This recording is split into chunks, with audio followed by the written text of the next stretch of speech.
चलते फिरते अटेंशन कहाँ पे रखना, याद के लिए अटेंशन चाहिए या प्यार चाहिए? attention नहीं चाहिए। तो जब तक वो अपनापन संबंधों के सर्व आवाज नहीं आ रही।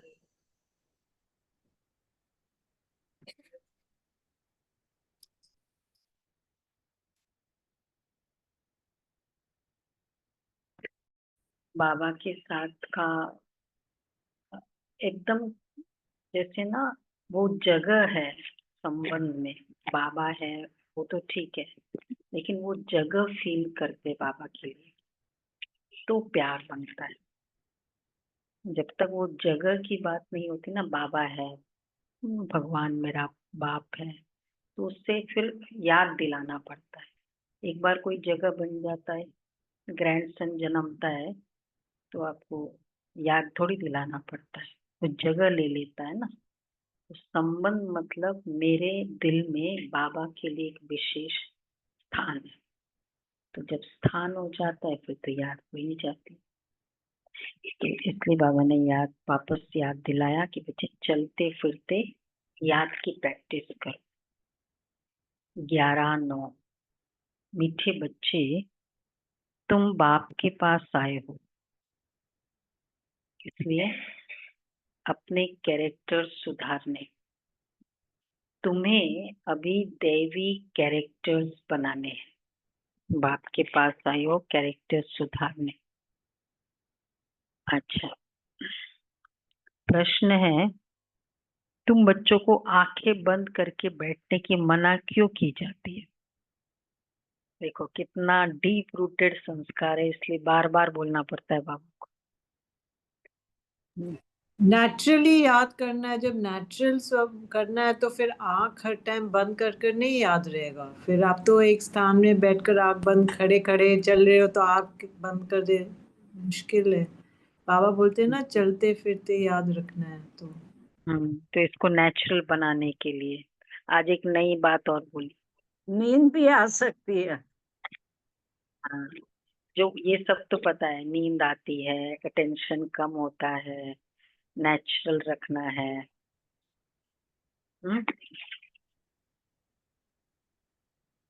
शक्ति लेते हैं। हो गया हो गया।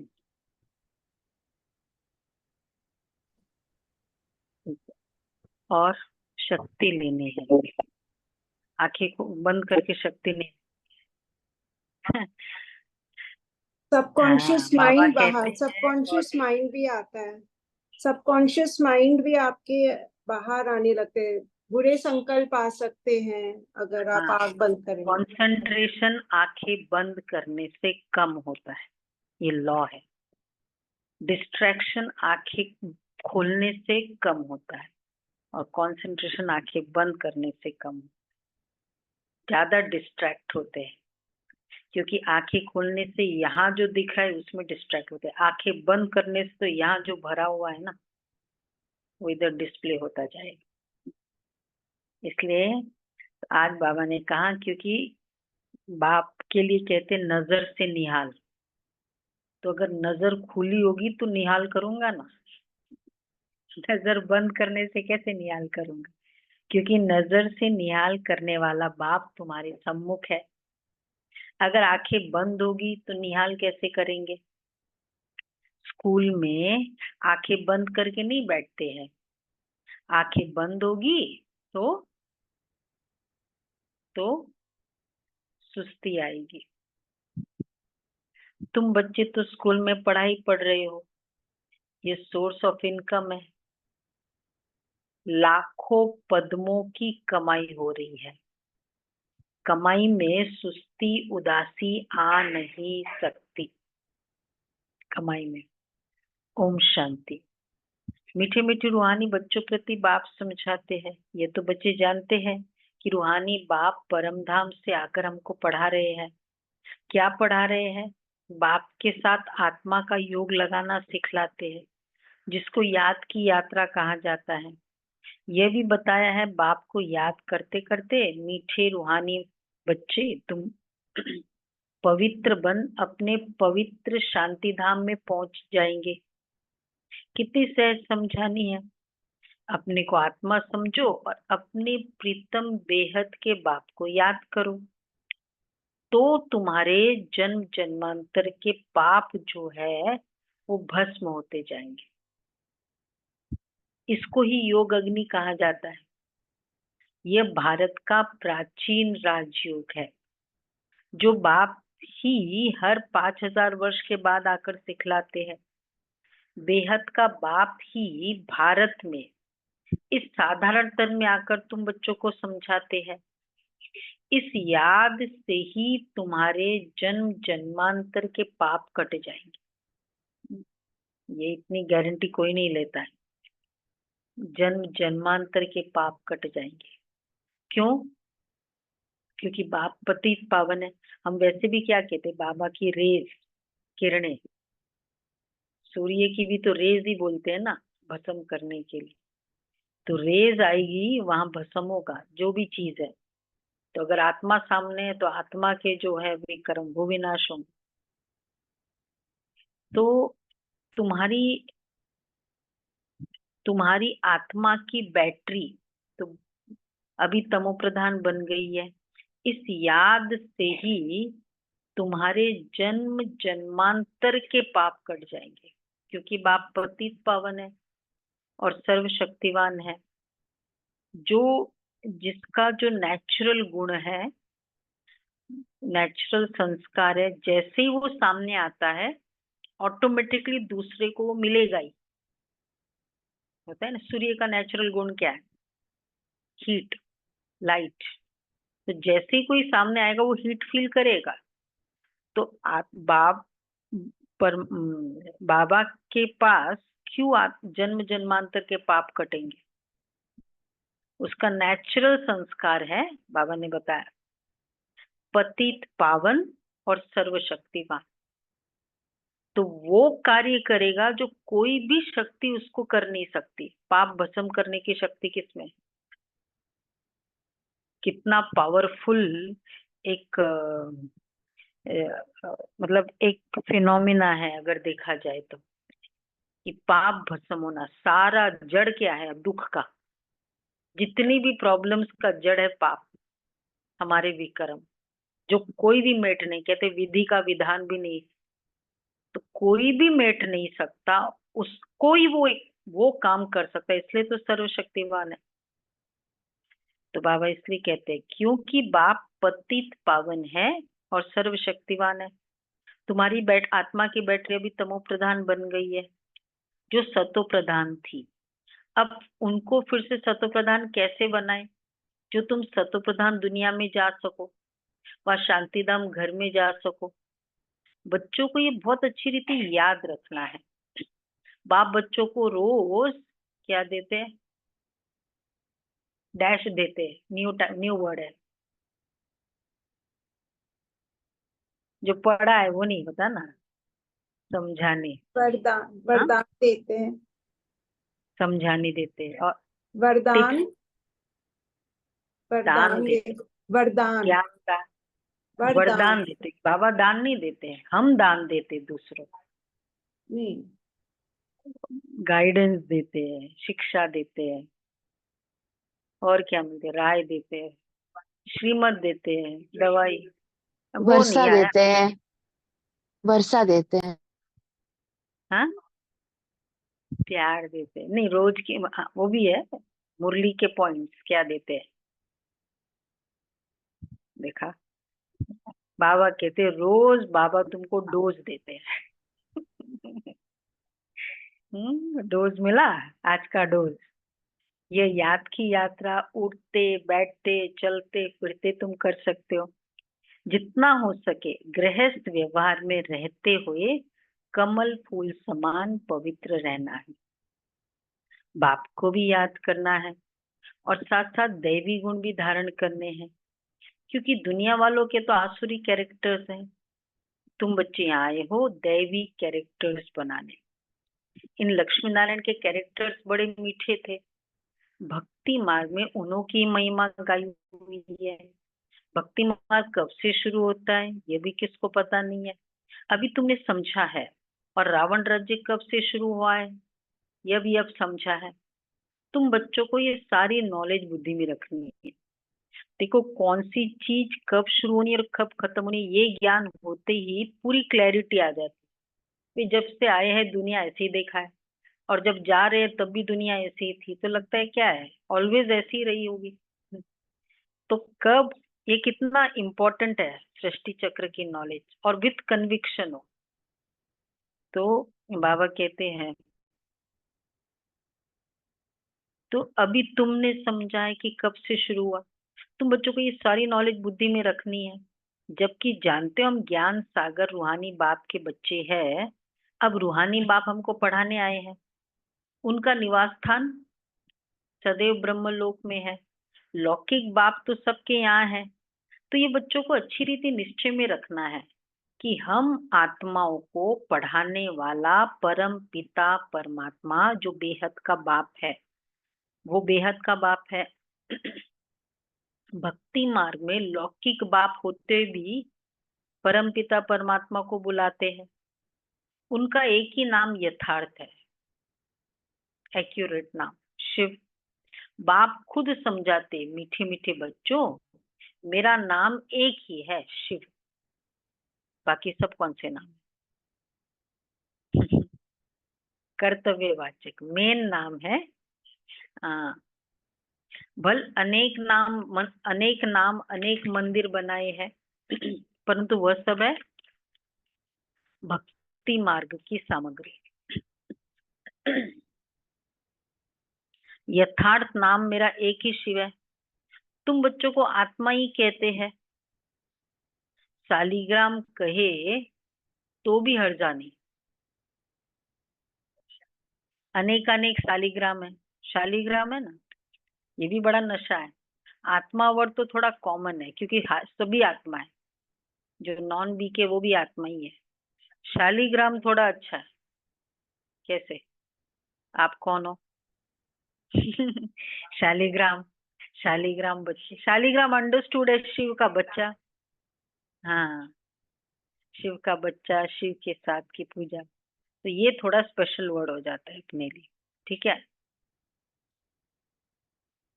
कल्याणकारी है। उसमें कर्तव्य जैसे वैद्यनाथ है सोमनाथ है सोमरस पिलाने वाला। कल्याणकारी एक जनरल होता बिंदु भी है। शिव मतलब बिंदु स्वरूप के अकॉर्डिंग है कर्तव्य के अकॉर्डिंग नाम। हम्म हाँ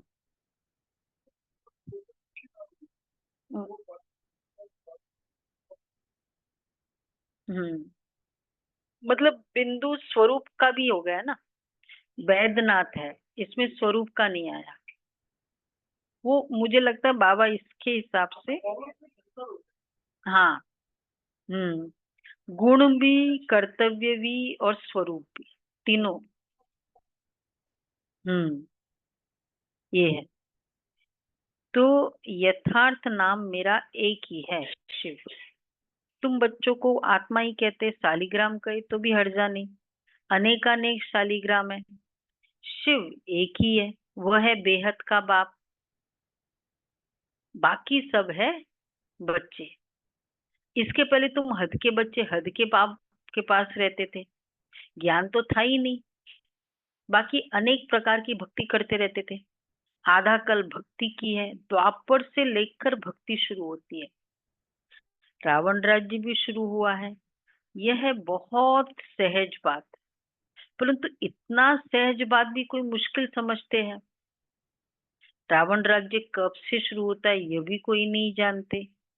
तो मीठे बच्चे जानते हो बाप ही ज्ञान का सागर है। जो उनके पास है वो आकर बच्चों को देते हैं।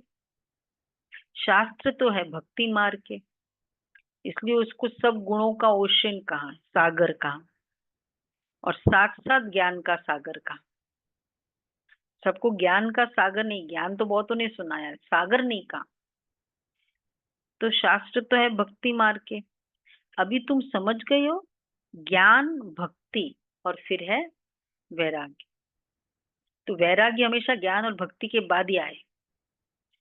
फर्स्ट आ जाए तो बिना ज्ञान के वो थोड़े समय के लिए रहता है, बिना भक्ति के पहले वैर छोड़ दे, इतना प्यार है नहीं, तो फिर वो टिकता नहीं है। तो ज्ञान पहले समझ पूरा, और फिर उसके साथ प्यार, और फिर छोड़ना होता है ना। पहले संबंधों में संबंध को समझना एक दूसरे को, फिर प्यार होना, और फिर बाद में जो रिलेटिव्स है उसको फिर छोड़ना, उसके घर जाना। स्टाइल यही होता है जनरली। तो इसलिए ये बहुत जरूरी है। सिर्फ ज्ञान से वैराग्य हो चलेगा,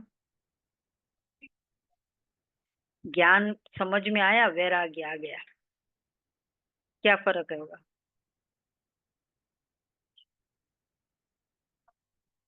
हम्म। हाँ, भक्ति का मतलब क्या है?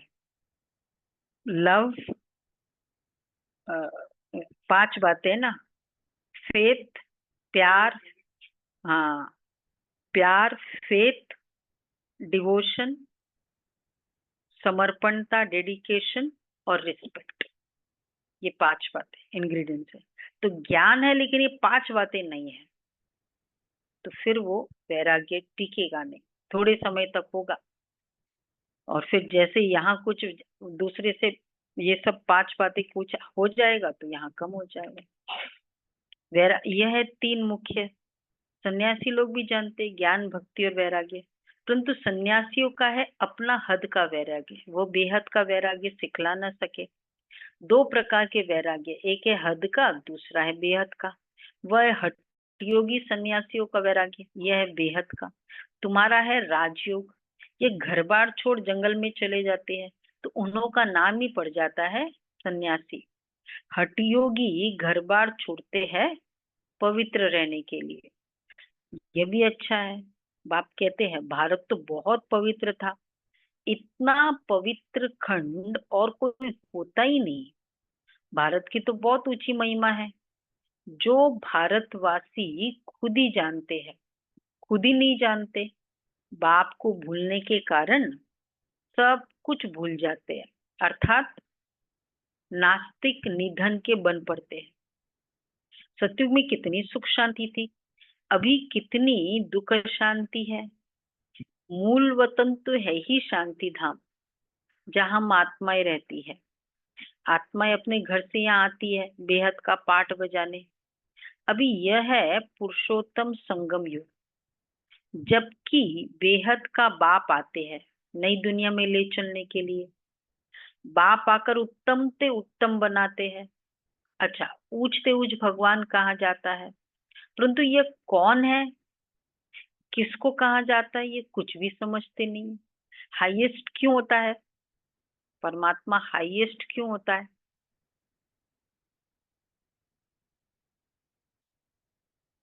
जन्म मरण में नहीं आता है, यूनिक है, वो है हाईएस्ट। हाईएस्ट वर्क करे जो कोई नहीं कर सकता, इसलिए वो हाईएस्ट। ज्ञान, ऐसा ज्ञान देता है जो कोई नहीं दे सकता है। पतित पावन कर्म के विधान को चेंज कर दे, ये कौन कर सकता है? इसलिए वो कर्मों की ही नॉलेज देता है। तो बाबा कहते हैं ऊंचते ऊंच भगवान कहा जाता है, परंतु वो कौन है, किसको कहा जाता है, ये कुछ भी समझते नहीं है। एक बड़ा लिंग रख दिया है, समझते हैं यह निराकार परमात्मा है, हम आत्माओं का वह बाप है। अच्छा, यह भी नहीं समझते, सिर्फ पूजा करते हैं। हमेशा शिव बाबा कहते हैं, अच्छा रुद्र बाबा व बबुलनाथ बाबा नहीं कहेंगे। देखो, शिव बाबा के साथ अच्छा लगता है, रुद्र बाकी नाम के साथ बाबा वर्ड नहीं अच्छा लगता, या हमको, हम लोग यूज टू नहीं है इसलिए बोलते नहीं है, क्या कहेंगे? रुद्र बाबा, रुद्र नाम ही अच्छा नहीं है वैसे। और हाँ, बबुलनाथ बाबा, अच्छा लगेगा। हाँ, नाथ वर्ड किसको कहते हैं मालूम है ना? मतलब मेरा मेरा सब कुछ, हाँ, स्वामी हो। फिर बाबा वर्ड नहीं आता है, शिव बाबा, ठीक है। तो शॉर्ट एंड स्वीट होता है ना, वैसे भी जो बार बार यूज करना होता है वो छोटा छोटा लेता है। फादर हो गया ना। तुम लिखते भी हो, शिव बाबा याद है, अच्छा वर्षा याद है। यह स्लोगन्स घर घर में लगाने चाहिए। आजकल वो आता नहीं है। अ, शिव बाबा याद है, ये स्टिकर होता था, देखा आप लोगों ने? एक स्टिकर आता था, हम लोग जब बचपन में सब जगह लगा के रखा हुआ होता था कि शिव बाबा याद है। तो ये भी एक अच्छा था याद का तरीका, कर सकते हैं ऐसे। जहां जहां हमारे अपने प्रोमिनेंट स्थान है, जैसे कंप्यूटर है, इस तरह के जहां हमको रोज देखना पड़ता है, ऐसी जगह लगा के रखो। तो बाबा कहते हैं ये स्लोगन घर घर में लगाने चाहिए। शिव बाबा को याद करो तो पाप भस्म होंगे, क्योंकि बार बार आज फोकस करें, पति पावन एक ही बाप है, प्योरीफायर। वैसे एक यही वर्ड है जिसमें उसका ये ये कर्तव्य के बारे में बताते हैं। परमात्मा, अब नारायण है, गोविंद है, सपोज परमात्मा के नाम ये बोलते भी है, इसमें ये कहाँ आता है? मतलब नाम है उसमें, काम काम का नहीं पता चलता है ना। पतित पावन में काम का पता चलता है। वैसे प्योरीफायर भी नहीं बोल सकते, इंग्लिश में उनको बोल देते पतित पावन प्योरीफायर, बट इस बेस्ट होता है पतित पावन। तो इस पतित दुनिया में एक भी पावन नहीं हो सकता, और पावन दुनिया में फिर हम सब क्या है? पतित नहीं हो सकता। पावन नहीं। हाँ, हाँ, कभी कभी पतित बन जाते फिर पावन। हाँ, प्योर है, एक भी पावन क्यों? हाँ है, पर वो थ्रू आउट, बस। हाँ, बस उसको कहेंगे पावन। वहां क्यों पतित नहीं है? सदैव स्मृति है, सदैव आत्मिक स्मृति। कितनी पावरफुल स्थिति है वैसे भी। आत्मा समझना, माना, करंट देना, एक बार भी सदैव समझना, वो है पतित पावन। तो इस पतित दुनिया में एक भी पावन नहीं हो सकता। शास्त्रों में तो सब जगह पतित लिख दिए हैं। त्रेता में भी कहते थे रावण था, सीता चुराई गई, श्री कृष्ण के साथ कंस, जरासंधि, हिरण्यकश्यप आदि दिखाए, श्री कृष्ण पर कलंक लगा दिए। अब सतयुग में तो ये सब हो नहीं सकते, सबकी ग्लानि करते रहते हैं। तो अब बाप कहते हैं ये याद की यात्रा है आत्मा को पवित्र बनाने की। मतलब सतयुग त्रेता में ये सब बातें हो नहीं सकती, लेकिन ये बातें रॉन्ग भी नहीं है। जरासंधि भी थे, कंस भी था, रावण भी था। तो तो कोई ना कोई युग की बात हो। कौन से युग की बात जिसमें ये दोनों कैरेक्टर्स होते हो? तो बाबा कहते हैं, तो अब बाप कहते हैं ये याद की यात्रा है आत्मा को पवित्र बनाने की। पावन बन फिर पावन दुनिया में जाना है। बाप 84 का चक्र भी समझाते हैं। अभी तुम्हारा यह है अंतिम जन्म, फिर घर जाना है। घर में शरीर तो नहीं आएगा, घर में शरीर तो नहीं जाएगा, सब आत्माएं जानी है। इसलिए मीठे मीठे रूहानी बच्चों, अपने को आत्मा समझ कर बैठो, देह नहीं समझो। और सत्संगों में तो तुम देह अभिमानी हो बैठते हो। इसलिए मुझे नहीं लगता है सत्संग में और इधर उधर बस सबका ध्यान यही होता था। हम लोगों का भी होता था अगर हम भी बैठते थे। खाली इधर कोई आया, कोई गया, कोई क्या पहना है, कोई क्या कर रहा है, या बातें, क्या वो सत्संग होता है? तो बाबा कहते हैं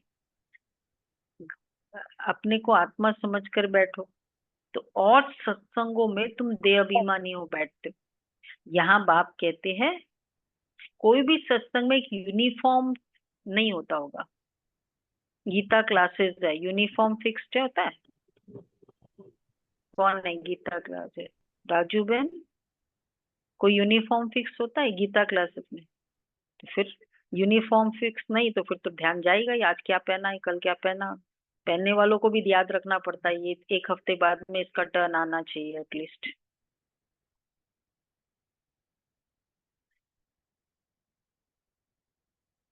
नहीं नहीं, ये सत्संग की बात है। अच्छा, 1 वीक का की टर्न, 1 महीने की। अच्छा, ड्रेस कोड भी है? अच्छा अच्छा, तो फिर रहा क्या? फिर तो रहा ही क्या फिर तो। देखो, कोई कोई बताओ, कोई सत्संग में है जो ड्रेस कोड फिक्स हो? नहीं नहीं, वाइट मतलब एक ही ड्रेस कोड, वो नहीं रेगुलर। हाँ, हम्म, हरे कृष्ण के ग्रुप में होता है एक ही ड्रेस वाला। नहीं नहीं, हम नॉन बीकेस की बात नहीं कर रहे, रोज सत्संग की बात कर रहे हैं। सत्संग में तो बाबा कहते हैं, नहीं इस्कॉन में जो सत्संगी रेगुलर करते हैं उनके ड्रेस कोड होते हैं। हाँ, रेगुलर वाले की बात कर, इतना जो डिसिप्लिन्ड है बाबा का यही है, तभी तो इतना वातावरण जो आता है तुरंत उसको अच्छा लगता है। जैसे ही एंटर करते कोई भी बाबा के कमरे आ जाए उनको क्यों अच्छा लगता है? ये सिंप्लिसिटी का अपना एक अट्रैक्शन है, इसमें बॉडी कॉन्शियस नहीं है। तो सबकी जो कंट्रीब्यूशन हो जाती है यहाँ आने के बाद, मैं आत्मा हूँ, ड्रेस पर ध्यान नहीं होता है, यही तो अट्रैक्शन है। हाँ। हाँ, और यही ब्यूटी है यहाँ की, तो बाबा कहते हैं। तो बाबा इसलिए कहते हैं, समझते हैं। तो ये अच्छा, और सत्संगों में तो ऐसा होता नहीं है।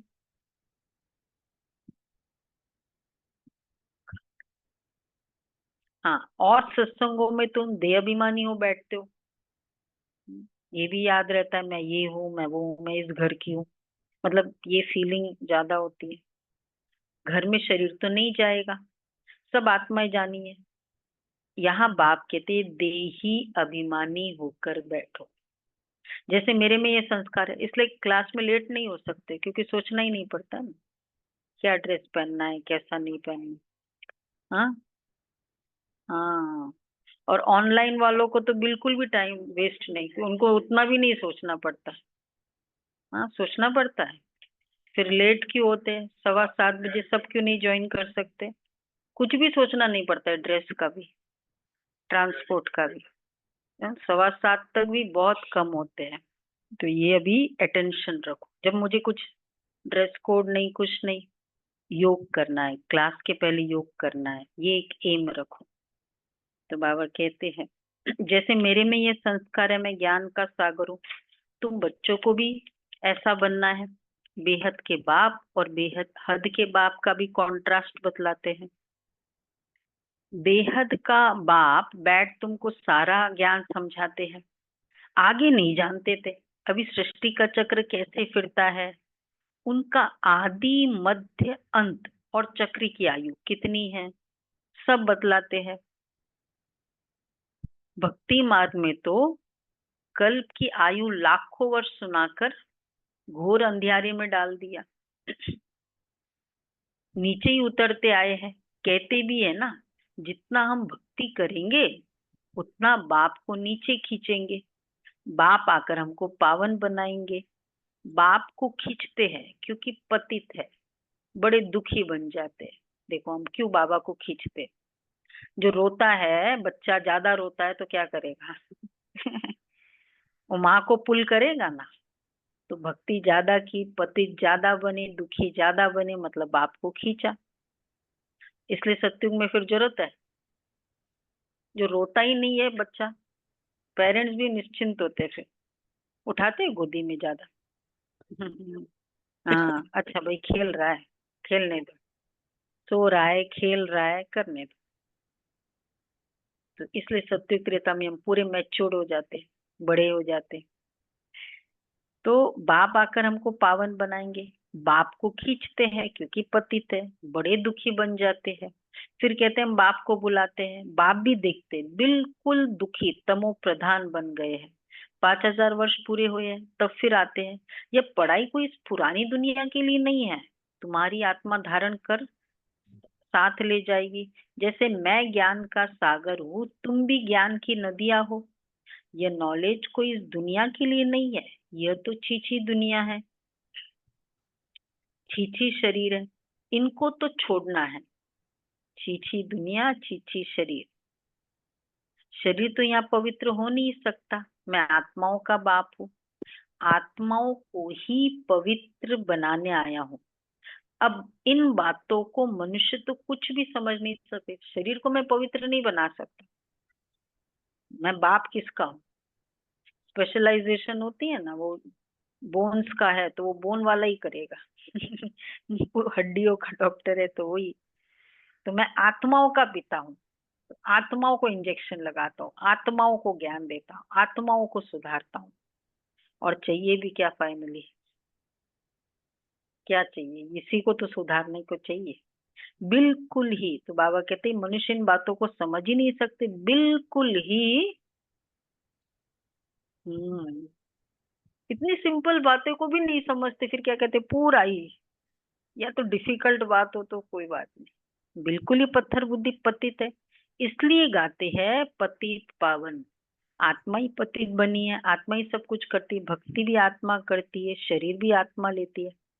अब बाप कहते देखो, बाबा के एक मुरली में कितनी बार आत्मा आत्मा वर्ड आता, हर स्टेटमेंट में आत्मा वर्ड आता। कोई भी ऐसे सत्संग में इतना आत्मा वर्ड नहीं आता है। अब बाप कहते हैं, और फिर ऊपर से ये भी, तुम आत्माओं को मैं ले जाने आया हूँ। एक तो आत्मा वर्ड वैसे ही थोड़ा नए नए सुनते तो डरावना। अब मैं बेहद का बाप तुम आत्माओं के बुलावे पर आया हूँ। तुमने कितना पुकारा है? बुलावे पर आया है या उनसे रहा नहीं गया, हम दुखी थे?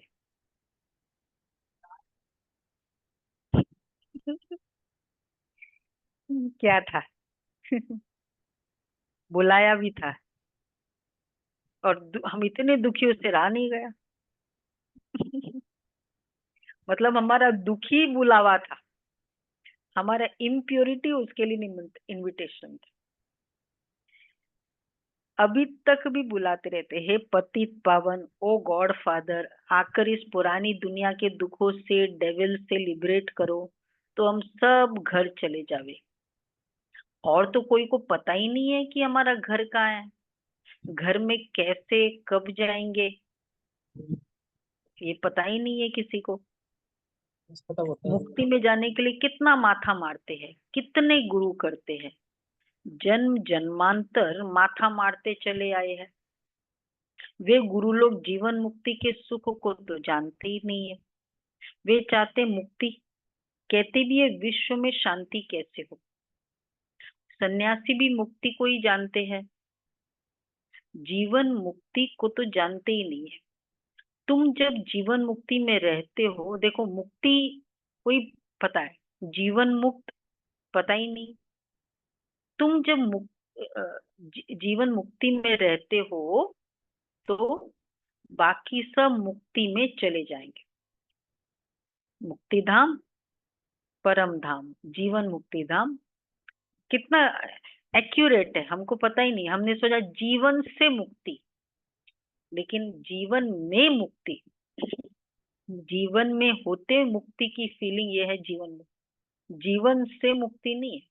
तो जीवन मुक्ति बाबा देते, मुक्ति नहीं देते, मुक्ति बाय डिफॉल्ट है। तो बाबा कहते हैं परंतु मुक्ति, जीवन मुक्ति दोनों वर्षा बाप ही देते हैं। फिर कैसे देते बाबा? मुक्ति का वर्षा कैसे देते?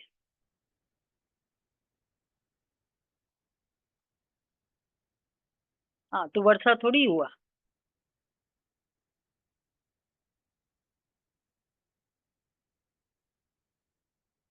मतलब प्रोसेस है ना, पूरे हिसाब किताब चुक तुक करके ऊपर भेजना। हम्म, हम्म। इसलिए वो भी एक टारगेट, वो है, काम है। ऐसे नहीं ऐसे ही चले जाएंगे, पूरा करना पड़ेगा हिसाब किताब चुक तुक।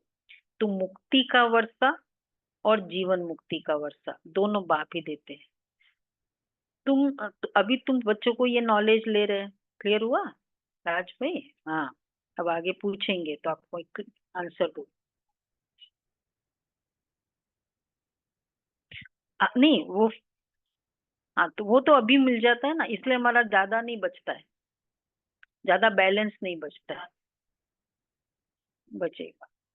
एक तो करते नहीं है, फिर वैसे चुक तो कर रहे होते हैं, तो ज्यादा बचा नहीं ना, उसको ज्यादा मेहनत हमारे प्रति नहीं करना पड़ता है। इसलिए पहले पहले कौन जाएंगे? हाँ पहले पहले हम जाएंगे ना, इसलिए ज्यादा टाइम नहीं होता। अच्छा भाई, तो वो जिसको वो ज्यादा प्रोसेस होता है ना भाई, डॉक्टर्स भी कहते हैं भाई तुम वेट करो, इनका फास्ट फास्ट क्लियर कर देते हैं।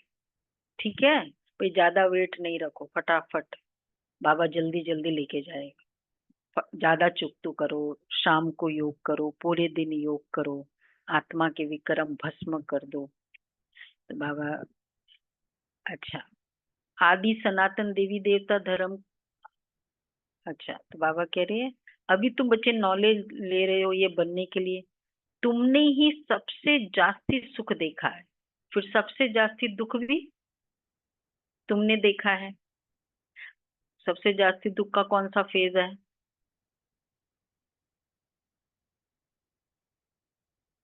हाँ, भोगेंगे नहीं ना, सफर थोड़ी करेंगे।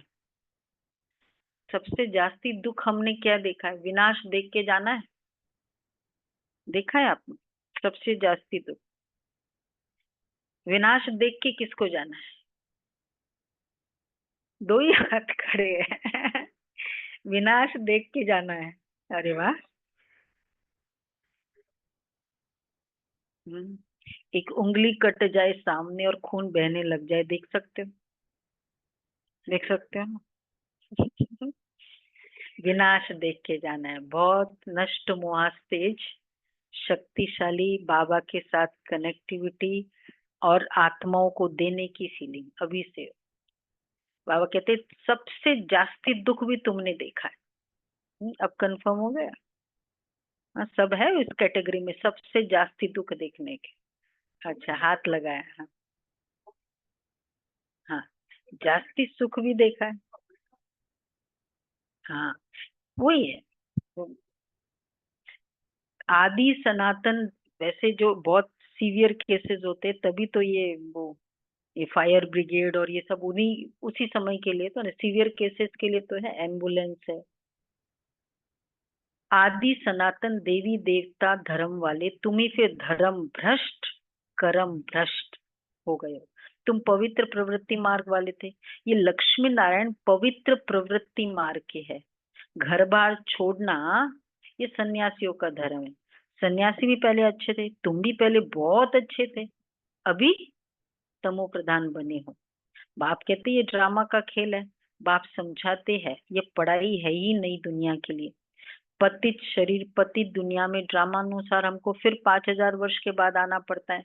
न कल्प लाखों वर्ष का है और न मैं सर्वव्यापी हूँ। ये तो तुम मेरी ग्लानि करते आए हो, मैं फिर भी तुम पर कितना उपकार करता हूँ। जितनी शिव बाबा की ग्लानि की है उतनी और कोई की नहीं की है। जो बाप तुमको विश्व का मालिक बनाते हैं उनके लिए तुम कहते रहते हो सर्वव्यापी है। जब ग्लानि की भी हद हो जाती है, बाबा को बहुत फील हो रहा है, ये मत बोलो भाई, जब ग्लानि की भी हद हो जाती है तब फिर मैं आकर उपकार करता हूँ। देखो कॉन्ट्रास्ट देखो। और जब ग्लानि की हद हो जाती तब मुझे गुस्सा आता है, ये नहीं, तब मैं आकर उपकार करता हूँ। कितना रहम का सागर है। यह है पुरुषोत्तम संगम युग, कल्याणकारी युग। जबकि तुमको पवित्र बनाने आता हूँ, कितनी सहज युक्ति पावन बनाने की बतलाते हैं। तुमने भक्ति मार्ग में बहुत धक्के खाए हैं, तालाब में भी स्नान करने जाते थे, समझते हैं इससे पावन बन जाएंगे। कौन सा तालाब है ये? मानसरोवर वाला। वो तालाब में भी स्नान, जहाँ भी हरिद्वार के तो जहाँ भी झरने हैं वो स्नान ही करने के लिए होते हैं, क्योंकि वहां नहीं करो, वहां लाइन बहुत होती है, तो ये झरनों में कर लो, क्योंकि है ही गंगा, तो इससे भी पावन बन जाएंगे। अब कहाँ वो पानी और कहाँ पतित पावन बाप, वो सब है भक्ति मार्ग, ये है ज्ञान मार्ग। मनुष्य कितने घोर अंधियारे में है, कुंभकर्ण की नींद में सोए हुए है, ये तो तुम जानते हो। गाया भी जाता है, विनाश काले विपरीत बुद्धि विनश्यंती। जब कोई भी चीज, ये लॉ है कि जब कोई चीज वैसे होनी होती है रॉन्ग, तो वो बुद्धि भी वैसे ही चलती है। तो और वही है विनाश काले प्रीत बुद्धि विजय, दोनों बातें हैं। विपरीत बुद्धि विनश्यंती होने या तो विपरीत बुद्धि। अभी तुम्हारी नंबरवार पुरुषार्थ अनुसार प्रीत बुद्धि, इसलिए सबसे बड़ी पावर जो कल भी हमने डिस्कस किया, एकदम क्राइसिस के मौके में चाहिए कैचिंग टचिंग पावर। बाबा से बाकी सब शक्तियों के साथ ये शक्ति बहुत जरूरी है लेने के लिए। राइट समय टचिंग हो जाए, मुझे पता तो है, पर उस समय मुझे बाबा ये टचिंग दे। तो हम ये विशेष शक्ति, मैं भी सोच रही कि ये बहुत जरूरी है, किस समय क्या करना चाहिए। अभी तुम्हारी नंबरवार पुरुषार्थ अनुसार प्रीत बुद्धि है, पूरी नहीं है, क्योंकि माया घड़ी घड़ी बुला देती है। यह है 5 विकारों की लड़ाई। 5 विकारों को रावण कहा जाता है। रावण पर गधे का शीश दिखाते हैं, वो बताते हैं गधे का शीश। हाँ मूर्ख, कुछ असर नहीं पड़ता है। डोंकी, रावण पर गधे का शीश दिखाते हैं। हाँ, वो घोड़े पे दिखाते हैं और फिर रावण पर गधे का शीश दिखाते हैं। तो क्यों? क्योंकि अक्ल नहीं है, मूर्ख। नेगेटिव के लिए था ना बुद्धि। हाँ, मतलब चालाकी थी, बुद्धि वो थोड़ी बुद्धि। तो बाबा कहते हैं ये है 5 विकारों की लड़ाई। ये तो तुम जानते हो, गाया भी, सॉरी, 5 विकारों को रावण कहा जाता है। बाबा ने ये भी समझा है स्कूल में। अब आ जाओ पॉइंट पर, क्या करना है। हाँ भाई, सब आंखें खुली हुई है सबकी। हाँ, स्कूल में। हाँ, तो मतलब कितनों की आंखें बंद है बताओ। हाँ, आज चेक करना है कितने आंखें बंद है, बताओ भाई। सब चेक करते भी कितने जन है, ये 76 में से कितने आंखें बंद है। हाँ भाई, आंखें खोलो, बाबा बोल रहा है। बाबा कहते स्कूल में आंखें बंद करना होता है क्या? आंखें बंद करके नहीं बैठना होता है। वह तो भक्ति मार्ग में भगवान को याद करने की शिक्षा देते कि आंखें बंद करके बैठो। यह यहाँ तो बाप कहते यह स्कूल है ना। सुना भी है, नजर से निहाल। कुछ नहीं दिखता है, कुछ अच्छे से देखना होता है तो चश्मा भी पहन के देखते हैं, आंखें फाड़ फाड़ के देखते हैं। तो ये तो आंखें फाड़ फाड़ के देखने जैसी चीज है शिव बाबा। तो सुना भी है नजर से निहाल। बाबा कैसे निहाल करेगा भाई, आंखें जिनकी बंद है। खोलो खोलो, जल्दी जल्दी खोलो, फिर खुलेगी। बाबा नजर से निहाल करेगा। कहते ये जादूगर है। अरे, वह तो गायन भी है। देवताएं भी नजर से निहाल कर होते हैं। नजर से मनुष्य को देवता बनाने वाला जादूगर हुआ ना। बाप बैटरी चार्ज करे। देखो बाबा क्या कहते हैं, ये पूरा पैराग्राफ है। आज जो भी आंखें बंद करते हैं ना वो पढ़ना। बाप बैटरी चार्ज करे और बच्चे आंखें बंद करे। किसको चार्ज करूंगा मैं? किसको चार्ज करूंगा? कितना लॉजिक है। तो क्या कहेंगे? तो नजर से निहाल तो एक्चुअली यही नजर हुई ना, नजर से निहाल किया। और कौन सी नजर है? ये वाली नजर थोड़ी है, ये नजर से निहाल किया। तो बाबा कहते हैं तो एक तो ये रीजन है, बाप बैटरी चार्ज करे, बच्चे आंखें बंद करे। स्कूल में आंखें बंद कर नहीं बैठते हैं, अलाउड होता है स्कूल में, नहीं तो सुस्ती आती है। पढ़ाई तो है सोर्स ऑफ इनकम, लाखों पद्मों की कमाई है।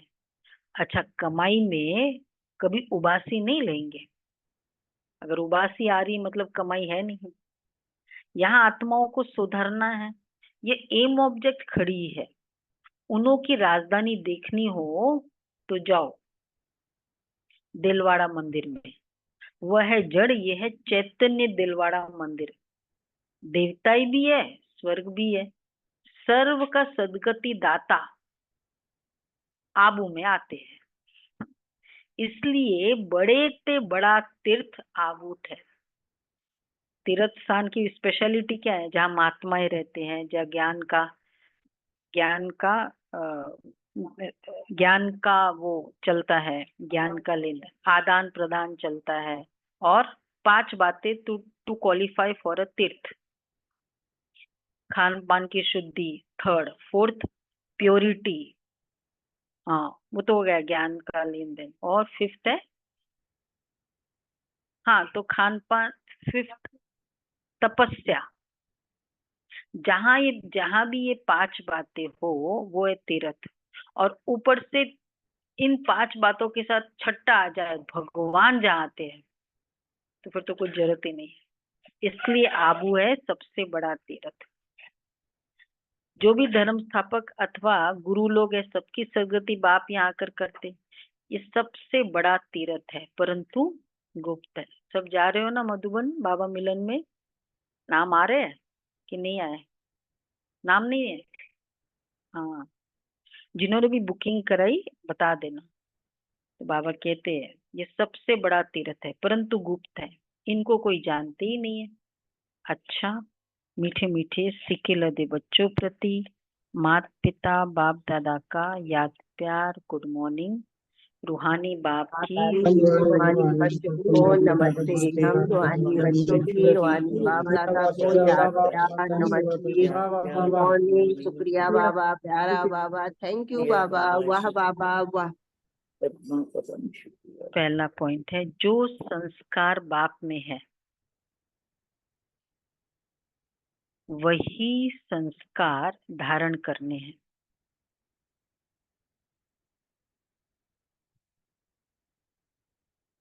बाप समान ज्ञान का सागर बनना है।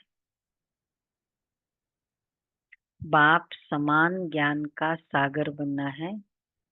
देही अभिमानी होकर रहने का अभ्यास करना है।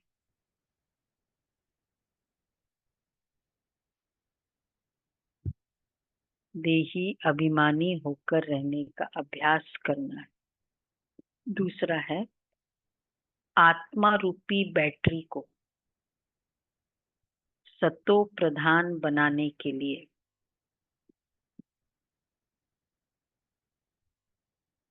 चलते फिरते याद की यात्रा में रहना है।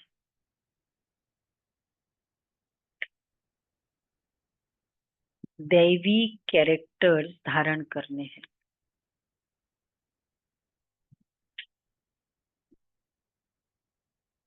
बहुत बहुत मीठा बनना है। बहुत बहुत मीठा बनना है। वरदान है त्रिकालदर्शी बन दिव्य बुद्धि के वरदान को कार्य में लगाने वाले सफलता संपन्न भव। त्रिकालदर्शी बन दिव्य बुद्धि के वरदान को कार्य में लगाने वाले सफलता संपन्न भव। बाप दादा ने हर बच्चे को दिव्य बुद्धि का वरदान दिया है। दिव्य बुद्धि द्वारा ही बाप को, अपने आप को और तीनों कालों को स्पष्ट जान सकते हैं, सर्व शक्तियों को धारण कर सकते हैं। दिव्य बुद्धि वाली आत्मा कोई भी संकल्प को कर्म व वाणी में लाने के पहले हर बोल व कर्म के तीनों काल जानकर प्रैक्टिकल में आती है। ये बहुत कोई भी बात का जब मैं बात करने जा रही हूँ, पास्ट प्रेजेंट फ्यूचर, मतलब किस जैसे अगर मैंने वैसी गलती की उस तरह के से, हाँ अगर वैसी मैं उसी तरह से कर रही हूँ और फिर इसका क्या परिणाम होगा अगर मैं ऐसे बोल देती हूँ। पास्ट से लर्न करना, फ्यूचर को प्लान करना, प्रेजेंट में करना। तो उनके आगे पास्ट और फ्यूचर भी इतना ही स्पष्ट होता है जितना प्रेजेंट स्पष्ट होता है। ऐसे दिव्य बुद्धि वाले त्रिकालदर्शी होने के कारण सदा सफलता संपन्न बन जाते हैं। बहुत अच्छी दिव्य बुद्धि मतलब ही तीनों कालों को त्रिकालदर्शी आत्मा, त्रिकालदर्शी होकर बोलते हैं। इसलिए जहां विकार होगा ना, वो केवल एक कालदर्शी होगा। जैसे क्रोध आया, तुरंत हम बोल देंगे, क्या बोलेंगे? जो सामने दिखाई दे रहा है। पास्ट को न देखते न फ्यूचर को देखते। इसलिए विकार में एक कालदर्शी होते हैं और दिव्य बुद्धि में त्रिकालदर्शी होते हैं। स्लोगन है, संपूर्ण पवित्रता को धारण करने वाले ही परमानंद का अनुभव कर सकते हैं। संपूर्ण पवित्रता को धारण करने वाले ही